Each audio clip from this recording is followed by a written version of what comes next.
Salut à tous, je suis Spyro le Dragon. Soyez bienvenus sur la chaîne qui déboîte. Aujourd'hui, on va faire un petit trio de tests. Mais avant de commencer cette vidéo, je tiens d'abord à vous souhaiter une belle et heureuse année 2018. Ensuite, je tiens à m'excuser par avance si j'ai une voix de merde dans cette vidéo et si je tousse un peu, mais je sors tout juste d'une grosse bronchite.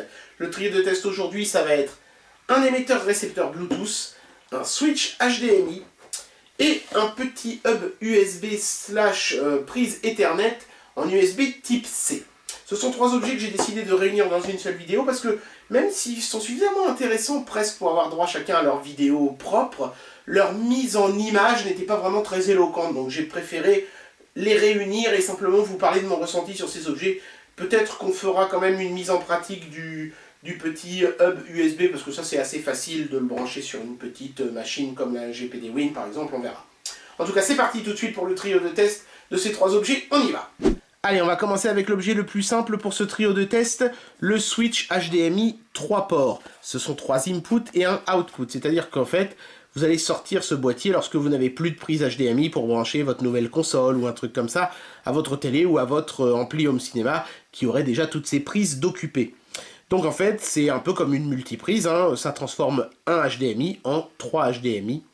Ça supporte le 4K x 2K, donc le HDMI 1.4B, mais pas, attention, le HDMI 2.0. Donc si vous voulez balancer de la 4K HDR par exemple, cet objet n'en sera pas capable, hein, faites attention à ça. Le HDCP 1.4 est pris en charge, donc vous pouvez brancher des appareils HDCP dessus, aucun problème. Le Deep Color est supporté également, mais ça c'est normal puisqu'on est en 1.4B pour le HDMI. Donc on nous répète en bas quelques-unes des fonctions, la 4K est pris en charge, le 1080p aussi, évidemment par extension, la 3D, ça c'est normal puisqu'on est en 1.4, et donc le fameux HDCP, HDCP qui, je vous le répète, hein, permet de voir en clair les Blu-ray ou les choses comme ça.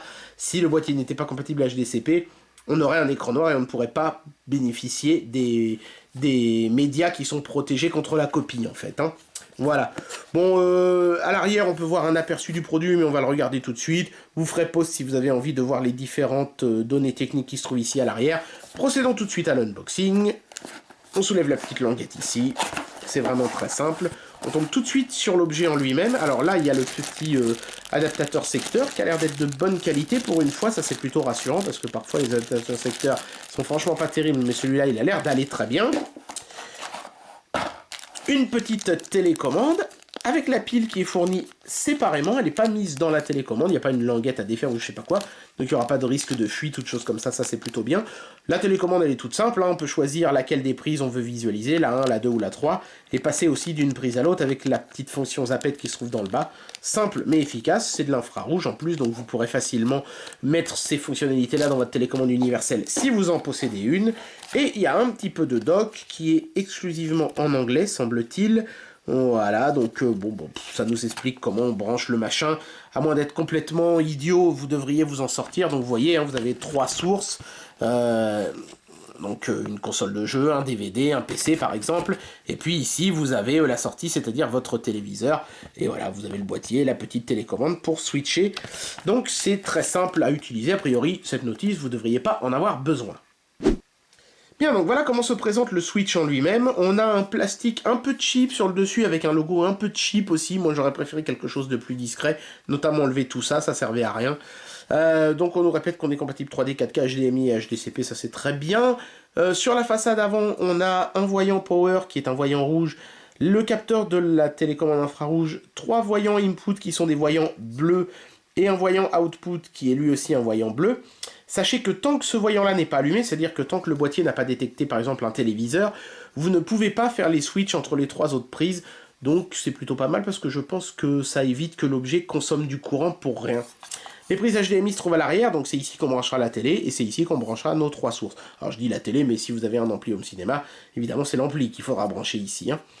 Sur le côté ici, on a la prise pour l'adaptateur secteur, et vous noterez que toute cette bande métallique est bel et bien en métal, hein, en aluminium brossé.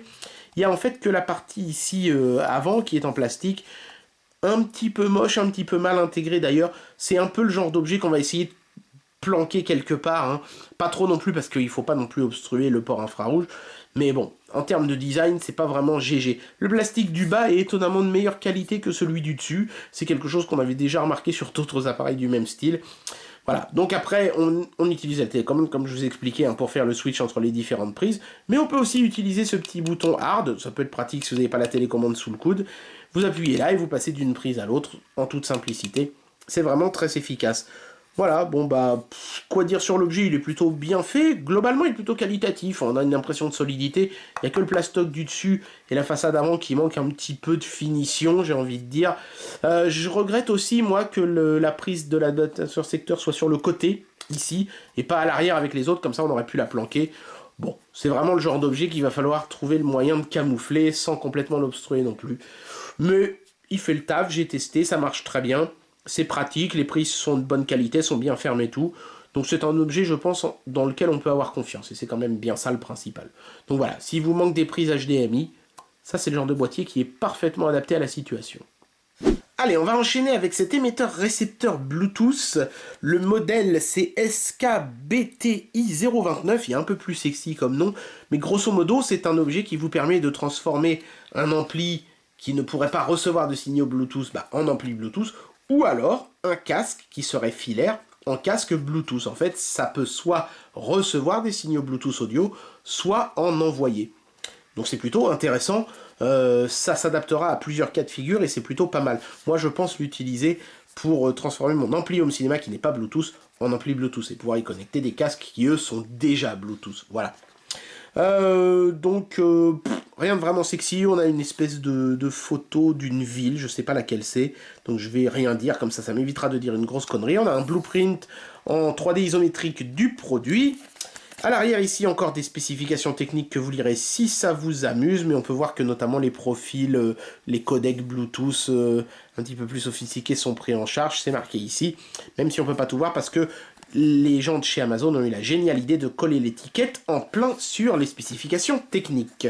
Pour procéder à l'unboxing, on glisse comme ceci, et ensuite c'est à nouveau une petette languette. Voilà, rien de vraiment folichon. On tombe tout de suite sur l'objet qui est calé dans un bloc de mousse, ça c'est assez joli, on va le mettre ici pour commencer.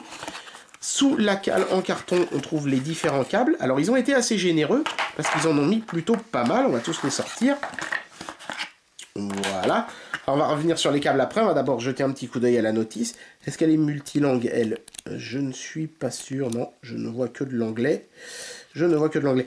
Alors, elle est assez fournie, la notice, mais n'oubliez pas qu'on est à la fois sur quelque chose qui est récepteur et sur quelque chose qui est émetteur. Donc, c'est pour ça qu'il y a quand même pas mal de choses à expliquer. Les câbles fournis, donc on a le câble jack qui permet tout simplement de brancher l'émetteur récepteur soit au casque Bluetooth en filaire, soit à l'ampli. Donc en général, ça va plutôt être d'ailleurs pour ce genre de fonctionnalité-là qu'on va utiliser ce genre de câble. Il est très court, mais bon, c'est pas la peine d'en mettre un très long, hein. C'est le genre de truc qu'on va mettre dans un coin de toute façon, un peu comme le switch HDMI tout à l'heure. Le câble d'alimentation / recharge, parce qu'il y a une batterie là-dedans, ça peut fonctionner sans être branché en permanence au secteur, qui est du micro USB. Un câble qui permet de transformer du jack en kinch, ça c'est bien pour les amplis encore une fois, parce que les amplis ont souvent ce genre de prise, et pas celle-là. Donc voilà, vous avez un petit adaptateur fourni, ça c'est vraiment sympa, parce que ce genre de truc, ils auraient pu ne pas mettre. Hein. Donc ça c'est cool, on ne sera pas pris au dépourvu à ce niveau-là. Et puis alors, la particularité de cet objet, c'est d'être aussi fourni avec un câble en fibre optique, avec les petits capuchons, hein. Mais si on les retire, on peut voir qu'on est bien sur du Toslink. Vous voyez, on voit la fibre optique ici au bout. Donc ça c'est intéressant parce que si vous avez un ampli home cinéma ou un téléviseur qui sort de l'optique, vous aurez une meilleure qualité parce que vous serez en tout numérique. Bien, l'objet en lui-même, c'est un petit boîtier carré avec un petit bouton power qui est assez élégant, même s'il est tout en plastique, il est plutôt bien fini. On a un plastique brillant de belle qualité cette fois-ci sur le dessus, un plastique métallisé sur le contour et une base semi-caoutchouteuse dans le bas pour être antidérapante, ce qui est plutôt bien vu. Donc les différentes fonctions sont sur le côté ici. Donc ça c'est le transmetteur et ça c'est le récepteur, c'est pour passer l'objet dans un sens ou dans l'autre. Et on peut choisir analogique en auxiliaire, donc en prise jack, ou le SPDIF en numérique, donc en prise optique. Les prises elles sont à l'arrière. La prise auxiliaire, il n'y en a qu'une parce que c'est une prise qui peut fonctionner dans les deux sens. En revanche, les prises optiques, ils ont été obligés d'en mettre deux. une pour l'entrée et une pour la sortie. Alors, on peut se poser la question de l'utilité de l'optique hein, par rapport au jack, mais disons que je pense que ça peut permettre de relier une télé et un ampli qui serait un peu éloigné en optique par exemple, ou alors carrément de rentrer en optique et de sortir le son en Bluetooth vers le casque avec moins de pertes qu'en auxiliaire. Mais vous allez pas utiliser les deux en même temps, hein. C'est pour ça qu'ils ont mis qu'un seul câble dans la boîte, ça n'aurait pas vraiment de sens. Et puis ici, donc, on peut voir la prise pour recharger la petite batterie ou pour fonctionner en permanence sur le secteur. Ici, à l'avant, il y a un petit voyant de fonctionnement. Donc j'ai fait fonctionner cet objet encore une fois hors caméra, et à ma grande surprise, en dépit de ses finitions moins bonnes que celles de l'autre récepteur-transmetteur que j'avais testé auparavant, qui lui était en alu brossé, eh ben, on a un bien meilleur son. Il n'y a aucun souffle, et je pense que c'est parce que cet objet gère mieux les codecs Bluetooth que le précédent. Là, on est vraiment sur quelque chose de très propre. Je ne l'ai pas essayé sur batterie, je l'ai essayé en le laissant brancher au secteur, c'est peut-être aussi pour ça que c'était meilleur, je ne sais pas. Mais en tout cas, la qualité audio était vraiment très bonne. Donc si vous êtes un peu pointilleux là-dessus, il se pourrait bien que ce soit un objet pour vous. En tout cas, ça marche, et la petite fonctionnalité optique est un chouette petit plus. Bien, le troisième objet de ce trio de tests est donc ce petit hub USB / carte réseau Ethernet qui se branche en USB type C, un objet de chez Kakok. Souvenez-vous, on avait déjà testé un objet de chez eux, qui était un objet relativement similaire, mais plus complet, puisqu'il avait aussi du HDMI, il avait aussi un lecteur de carte micro SD, et une répétition de la prise USB type C. Mais cet objet ne fonctionnait pas, souvenez-vous, sur les petits ordinateurs avec peu de jus dans les prises USB type C, comme notamment la fameuse GPD Win avec laquelle ce genre d'objet prend vraiment tout son sens, parce que la GPD Win, elle a certes une prise USB full size, mais elle n'en a qu'une, donc on est très vite limité en termes d'extension, il n'y a pas d'Ethernet non plus là-dessus. Hein. Donc c'est un objet qui pourrait vraiment être sympathique si cette fois-ci il fonctionne avec des PC plus modestes. C'est la raison pour laquelle j'ai accepté de tester cet objet de chez Kakok, parce que sinon, à part ça, il n'avait pas énormément d'intérêt vu que l'autre était plus complet. Voilà. Donc l'unboxing se fait encore une fois en coulissant. Voilà, bon, il n'y a pas de données techniques hein, sur celui-ci, hein, parce que c'est un hub, il n'y a rien vraiment à dire sur l'emballage. Voilà, ensuite on a une languette qui se soulève par le dessus comme ça, hop, un peu comme un bouquin, c'est assez original.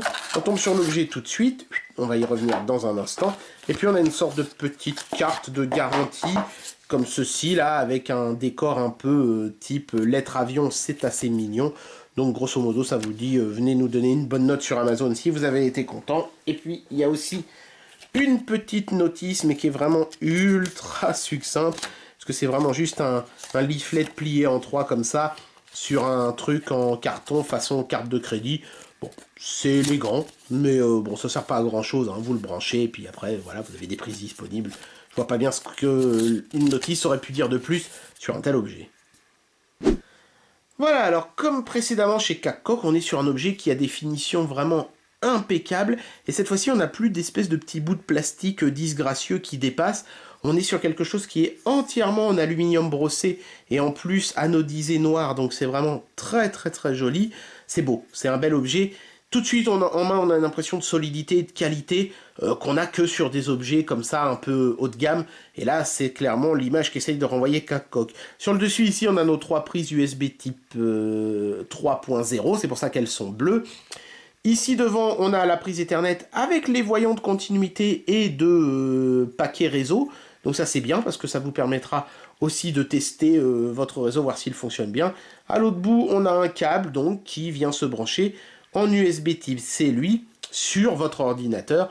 Donc c'est pratique évidemment pour les ordinateurs qui n'ont pas de prise full size ou qui n'en ont pas beaucoup. Mais attention, il faudra impérativement que votre machine soit en USB type C. Voilà.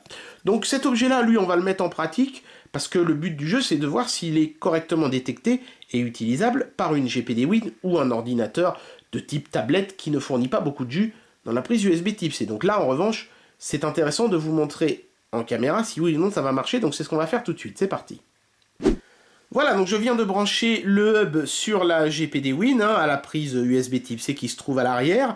Ça fonctionne, on a le petit voyant vert qui s'est allumé ici, et le périphérique est correctement détecté par la GPD Win, et surtout, et c'est ça qu'il fallait noter, il reste connecté à la GPD Win.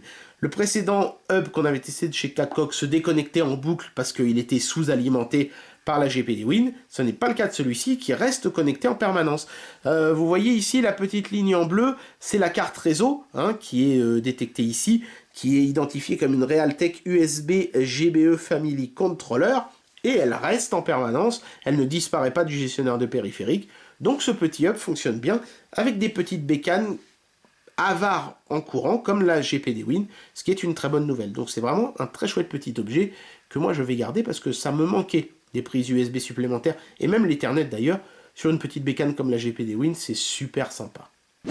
Dernier petit point de détail intéressant à noter sur ce petit hub, c'est que bien sûr il est fonctionnel sur les smartphones Android, puisque comme vous pouvez le voir ici, ma clé USB Teclast, vous voyez, c'est marqué, est bel et bien détectée, c'est bien ma clé USB Teclast qui est ici, et elle est détectée dans le système, et bien sûr je peux accéder aux fichiers qui se trouvent dedans, ou écrire des données dessus.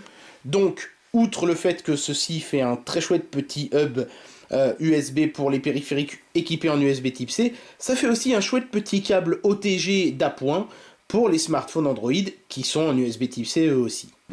Bien, le temps d'amener une conclusion à cette vidéo. Habituellement, je ne fais pas ça dans les trios de test, mais je vais donner une note à ces trois objets, parce qu'ils sont quand même un petit peu plus chiadés que ce qu'on a l'habitude de voir dans les trios de test que je fais d'habitude. Le switch HDMI fonctionne absolument nickel. La télécommande infrarouge est un réel plus. En plus, on peut apprendre les commandes dans sa télécommande universelle, donc c'est top. Il n'y a que le look qui est raté avec ce plastique très cheap sur le dessus et cette façade avant pas franchement très jolie sur le devant comme ça. Et puis le fait que la prise d'alim soit sur le côté sont des petites choses qui me font que je vais enlever une demi-étoile. Je vais mettre à ce produit 4,5, pas moins parce qu'il fonctionne quand même nickel et il n'est pas très cher. Donc si vous avez besoin d'un switch HDMI, celui-ci fera très très bien la blague. 4 étoiles et demie, un petit effort de design messieurs et vous auriez eu la note parfaite. Le émetteur-transmetteur Bluetooth, lui, en revanche, ne commet pas cette erreur-là. Il a un très chouette design, et comme en plus, il a un son absolument nickel, et en prime la possibilité de le brancher en numérique via les prises Toslink optiques, lui, il a 5 étoiles sans problème. Excellent émetteur-transmetteur qui va directement aller rejoindre mon home cinéma. Enfin, le petit hub de chez Cacox, lui aussi mérite 5 étoiles parce que il fonctionne bien, y compris sur des machines un peu avares en pouvoir, en puissance électrique j'entends, et puis en plus il est bien fini avec de l'alu brossé, très joli, teinté en noir et tout, même la prise Ethernet a des petites diodes pour la continuité et tout, il est très complet, il est très efficace, 5 étoiles pour ce petit hub également. Voilà, c'est la fin de ce petit trio de tests, 3 objets qui sont ma foi fort sympathiques. Et bien voilà, c'était le trio de tests de ces 3 petits objets, ma foi fort sympathiques. Alors j'ai réuni ces 3 objets dans la même vidéo, c'est aussi pour faire place nette, parce que j'ai beaucoup de tests qui vont démarrer là, dès le début 2018. On m'a annoncé la smartwatch ultime, on m'a annoncé une enceinte Bluetooth qui fait du pixel art, et même une fausse Super NES mini. Alors forcément, il fallait faire place nette pour que ces tests-là puissent bénéficier d'un petit peu plus de temps de préparation. J'espère malgré tout que cette vidéo vous aura plu, et moi je vous dis à très bientôt pour un prochain test. Allez, tchuss!